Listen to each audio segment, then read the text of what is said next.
Saya Wayan Pasek Sugiantara, alumni Informatika 93. Kebetulan sampai sekarang masih menggeluti dunia IT, tepatnya di programming.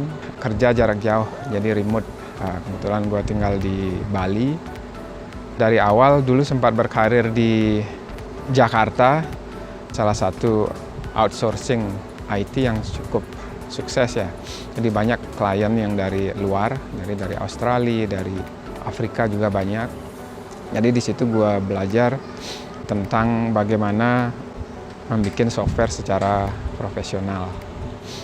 Nah kemudian setelah itu dapat pengalaman kerja di luar. Jadi gue kerja di Amerika sebagai software engineer juga.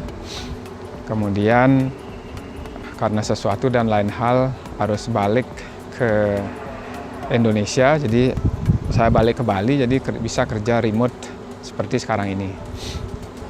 Jadi banyak sekali sebenarnya tantangan kerja remote itu, jadi bagaimana kita bisa tetap deliver sesuatu sementara kita jauhan ya, jadi mesti pintar-pintar memotivasi diri sehingga kita tetap fokus, karena distraction juga sebenarnya banyak sekali ya, jadi dari daily activities, ngantar anak, tapi di lain pihak juga saya dapat banyak waktu secara lebih fleksibel, tidak ada commute, kemudian end up sih sebenarnya day to day itu sebenarnya kita lebih banyak spend waktu kerja sebenarnya. Jadi antara 8 sampai 10 jam biasanya, karena harus meeting malam hari dengan tim yang di Amerika. Ya, salah satu tantangannya juga tim kita itu benar-benar tersebar ya. Jadi ada, kebetulan saya sendiri seorang diri dari Indonesia, kemudian ada dari India, kemudian Vietnam, dan sebagian besar masih core engineering timnya itu ada di US. Jadi bekerja dengan banyak orang, kemudian remote seperti itu sebenarnya sangat challenging ya. Jadi kita kadang-kadang sebagian besar dari mereka itu nggak pernah ketemu sebenarnya secara personal.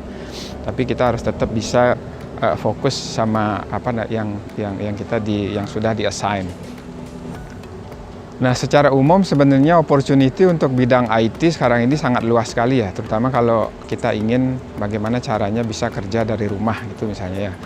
Jadi yang bisa dicoba itu misalnya cari project dari site freelance. Di situ kita bisa cari project mulai dari yang kecil-kecil dulu, kemudian kita bangun customer base di situ. Nah biasanya pasti ada nyangkut yang nanti 2 atau 3 yang akan projectnya itu berlanjut terus.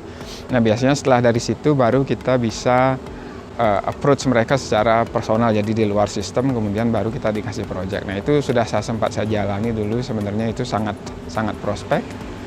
Kemudian kalau yang untuk baru-baru bisa dicoba join company yang sifatnya itu outsourcing, jadi body shop gitu. Jadi kayak di India itu banyak sekali, di Indonesia ada beberapa. Nah itu keuntungannya di mana ya, kita belajar bagaimana kita itu sebenarnya disewa sebagai seorang engineer. Jadi kita akan begitu di-assign ke suatu project, kita akan bekerja dengan tim dari yang hire kita.